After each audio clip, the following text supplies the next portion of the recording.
Hey VC, Big Star 1000. This is Gimme Ten, 2008. Just watched Chris 417 Baskets video for 2008. Very, very cool. I have to say, this is probably the video for me so far in the series where I have the least number of things in common with Chris. There's always two or three things that overlap, but in this stack there's only one I think that's the same as his. So let's get started. 2008, great year for music actually. We'll start with the record that Chris used, Portishead Third, which was a real change in direction for Portishead. Well, they had a long hiatus from their second, the second record, self-titled Portishead, which is from 1997, if my memory serves me right, to 2008. They had like 11 years of nothing, so or side projects, and thus the sound has evolved, it's changed a lot. Wonderful record though, and on this one the sound, the direction is very much into electronic krautrock, very much in the vein of things like the United States of America, silver apples, like massive silver apples, like songs like Machine Gun, or Now and Smile, or the Rip. You know, some of them are just really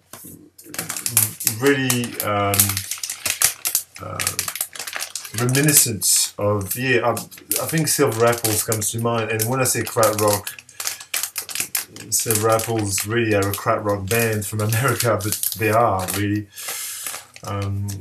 you know, you might disagree, but to me, I mean, American krautrock, if that's possible. I was lucky enough, this is the best gig I've ever seen, I think, still is, to see Portishead play live at a festival around that time, well, after the album was released, probably in 2010, maybe. It was just amazing to see them do those songs, especially Machine Gun. But there's a real kraut, sort of avant-garde American psychedelia flavor to this record. And if you don't know about Portishead, Beth Gibbons and Jeff Barrow, and they are from the town of Portishead, which is next to Bristol. And on a personal level, I used to live in Bristol. I lived in Bristol for a year. And I used to work in a town right next to Portishead, which was cool because I used to go through Portishead, and every time I thought of, obviously, it's the cool connection. Okay, continuing with another classic album, absolutely magnificent. Now, this band is just an amazing, amazing band from Brooklyn. Just one of the most inventive bands of the last few years, and I could have shown the first and the second album in the previous Gimme Tens, but I didn't. I chose to hold off for this. This is TV on the Radio, and the album is called Dear Science. It's their third record, I think. This is absolutely top notch, this record. Funnily enough, they were at the same festival as Portishead when I went, when I saw Portishead. This is just a superb album. I mean, some people prefer Return to Cookie Mountain, which is fantastic. I have a slight preference for Dear Science.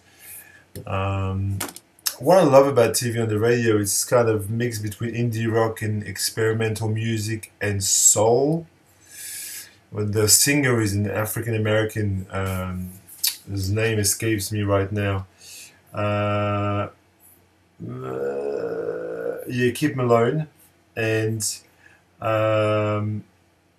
What's the other guy called? Oh well, you know, Matana Roberts plays saxophone on this. Say no more. Just experimental free jazz, soul, indie rock. This is a masterpiece, people. Masterpiece. Okay, sorry for the funny voice. I don't know what I'm doing. I am tired. It's been a long day at work.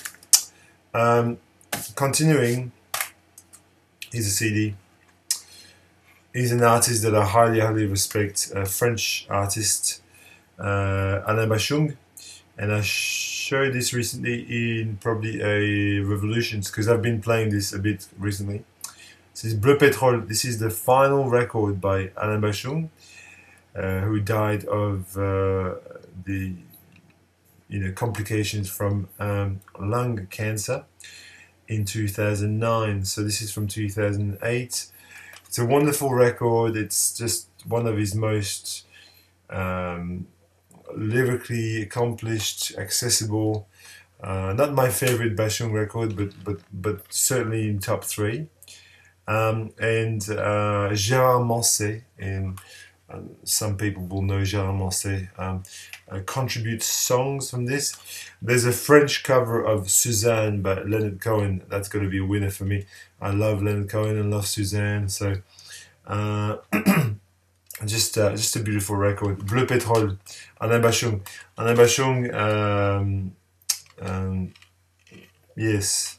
I've just watched a really great documentary. Unfortunately, it's in French, so it wouldn't help many people here. But on him last week on YouTube, and just brought it back to me how important an artist he was. Anyway, all right. Another CD. Why not? Let's continue with another CD. Now I'm a massive fan of Toumani Diabaté and the work that he did with Ali Farka Touré, and I've repeated what I said about, In the Heart of the Moon, which is the records that Ali Farka Touré and Toumani Diabaté did together. They're from Mali. Well, Ali Farka Touré died, but Toumani Diabaté is still quite, he's not that old really, and he plays the kora, which you can see on this picture. It's an ancient African instrument, and on this, this is so cosmic. This record, and I think I've said this when I showed this in a recent installment of Revolutions, because I was playing this a bit as well. And this is like, again, I'm going to drop the crack rock term, but these notes on the kora, they just reverberate to infinity.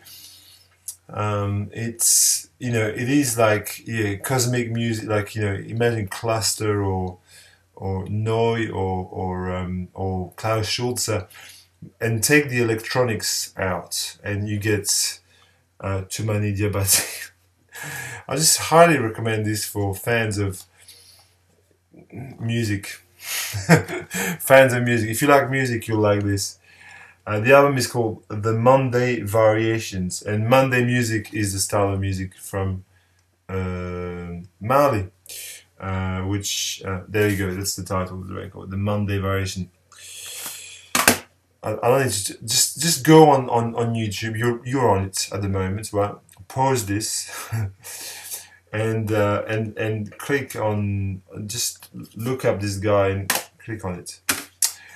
A trio of Australian records. Yes, I haven't shown many Australian records in the past 7 videos. In fact, I don't think I showed any. And in 2008, 3 of them caught my attention. The first one is this record. This is the self-titled Beaches record. Beaches are a 5-piece, and they're all girls. Don't ask me to tell you their names. I really wouldn't be able to. I don't know if there's a tick. This album just caught my eye instantly because of its cover. When I remember when I saw this record first, I thought, oh, this is going to be cool, you know. They're from Melbourne, they're from here, and they're still active. There you go. They're all chicks. You can see there's some pictures of them. And this is, I think, the second record, and it's wonderful. And I'm sorry, people, but I'm going to drop it again. The K word.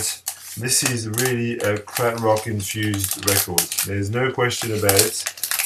Those girls are really into their crowd rock. In fact, their most recent record, which I also have, which Chris for 127 Basket you bought, Christoph, features Michael Rother from Michel Rother from Noi. So that tells you. But this is so much better. This is the kind of record that if I could find some spare copies of it, I would send as VCLT without hesitation. In fact, I'm still on the lookout for, but this is very hard to come by now, just because, you know, it's just out of print. It's on Mistletoe, Beaches, kind of indie rock, crowd rock. Okay, let's. This is not a crowd rock record. This is a post-rock record. Fantastic record. Kind of apocalyptic post-rock. These guys are from Perth. They're called Snowman. Perth, yes. Oh, look at this. There's the press kit inside. This is cool. This is a promo copy of see, promotional, not for sale CD. Very hard. I don't even think it exists on vinyl, to be honest with you. I think it only came at, this is Snowman, the horse, the rat and the swan. This is an amazing record. The band is kind of a multi-ethnic kind of affair. Okay, so you've got Joe McKee on this is the main guy there, him, Joe McKee. This guy here, his name is hang on, what's his name? Aditya Sitawaman. He's from Indonesia, I think, and the girl is from Iceland. She's called Olga Hermanussen. The drummer is sounds Italian. They're all from Perth. Well, you know, you understand what I'm saying. Raymond Danks, my friend, if you're watching this, hello, because you live in Perth. And this is one of the best Australian records of the last, I don't know, 10 years, I'd say. As I said, it's apocalyptic post-rock with real energy, you know. It's like almost like the Pixies jamming with Tortoise, you know, like it's kind of, you know, it's really ballsy and but also intellectual and cerebral and clever, you know. It's called The Horse, the Rat and the Swan. Don't try to find this on vinyl, you will not, but you might find some CD copies of this. It's very, very cool. I've got several Snowman records. They're now disbanded. They don't play anymore. I think two of the girl and the singer got married or together, and they now live in Iceland. They've gone to Iceland or something. I think that's the story. And finally, the third Australian record I want to show you is this band, Eddie Current, Suppression Ring, with Primary Colours. Primary Colours, not very much to look at. This record is a Melbourne record through and through. Eddie Current, Suppression Ring are a garage band from Melbourne. And they're led by Eddie Current. I don't know if it's his real name, and Brendan Suppression on vocals. Eddie Current and Danny Current. There you go. You can see recorded at Sing Sing South, which is in Melbourne. Okay, how can I describe this band? A bit. There's a bit of television, a bit of Wire, and a bit of the Stooges, kind of mixed together. If that, I hope it sort of kind of makes sense. That's the rough idea. There's the you know, this sort of angular sort of television wire kind of riffs, you know, guitar riffs, and you know, it's kind of silly as well, like the Stooges, you know, like kind of. This is a fantastic record. Now, from my perspective, I thought they were a very overhyped band to start with. People only talked about Eddie Cohen Suppression, and I thought, you know, I didn't like the name of the band, and I just got, and you know, sometimes you can have prejudice against something for totally irrational reasons, and that was it. That was Eddie Cohen for me. And then I was in the store in Melbourne, like a really cool store that I go to quite often, and they were playing it on the speakers, and I said to the guy, what are you playing there? And he goes, it's Eddie Cohen Suppression. And I said, seriously? And I just, you know, bang, hooked. I've got the first two albums. I sent the first record to Grecian Thunder as VCLT a couple of years back. Don't know if you still listen to it, Andreas, if you watch this.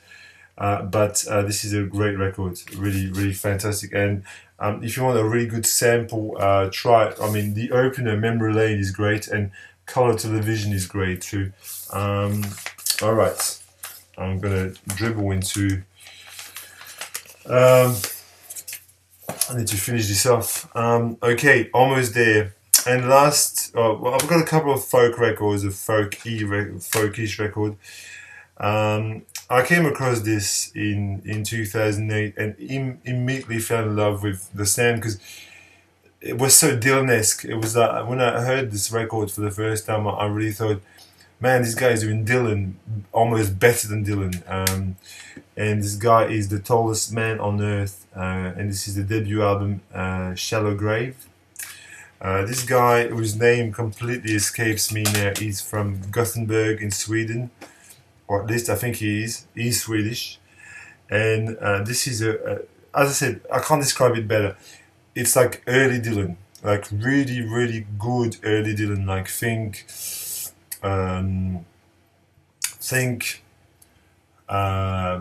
times they are changing Dylan, or even what's the album? Another Side of Bob Dylan. You know. So if you like those records, oh, this is fantastic. This is just really, really catchy record, and all the songs are good. This is him with guitar, and I stopped caring for this guy after after this, because when I heard the second album, I thought it's just much the same, and it didn't reinvent himself too much. So I've only got this first album. In fact, I had the second album on vinyl and I sold it. So I'm just going to keep this one because it's fantastic. The Gardener is fantastic. Shallow Grave. Honey Won't You Let Me In. That's a real Dylan song. It's just great. Fantastic. Anyway, carrying on. Two more. People are going to shit on me for showing this, but I love this record. The debut Fleet Foxes record with its Hieronymus Bosch painting on it. I love this record. This is the edition with the Sun Giant EP as well, which is the very first thing that they did. This band is from Seattle. They're on Sub Pop. They're led by Robin Pecknold, and they're really fantastic. What can I say? Their second record is even better. I will probably show it in the video about the 2010 or whatever. This is fantastic. Love this record. Amazing. And finally, here's the the most. You know, I'm gonna go up shit for this, but I have no shame in saying this. I love this record. I love this Vampire Weekend record, this debut record. I think it's amazing. What happened was, back in 2008, I kept reading the name Vampire Weekend, never heard the music. And I was in the store and I saw the records in front of me. And I thought to myself, oh, fuck it. It was like $20 or something. Let's buy it. I bought it, took it home, put it on the turntable. And not knowing anything about Vampire Weekend, I was just blown away. Just really, just simple punk energy. I know these guys are sort of Ivy League hipsters, and I would never really listen to Vampire Weekend after this record, because I think they've worn the formula of, like, you know, African music meets rock, meets indie rock, sort of Graceland. To me, they're more like the Police, you know, because the Police were blending sort of reggae into rock, and that's what they're trying to do there with African music. It's kind of a blend of Ezra Koenig. All the songs are good. Manson Roof, Oxford Comma, A-Punk, Cape Cod, Kwasa Kwasa, fantastic. Walcott, that's fantastic. Anyway, that's it for me. I hope you enjoyed, and leave me some comments. And until next time, VC.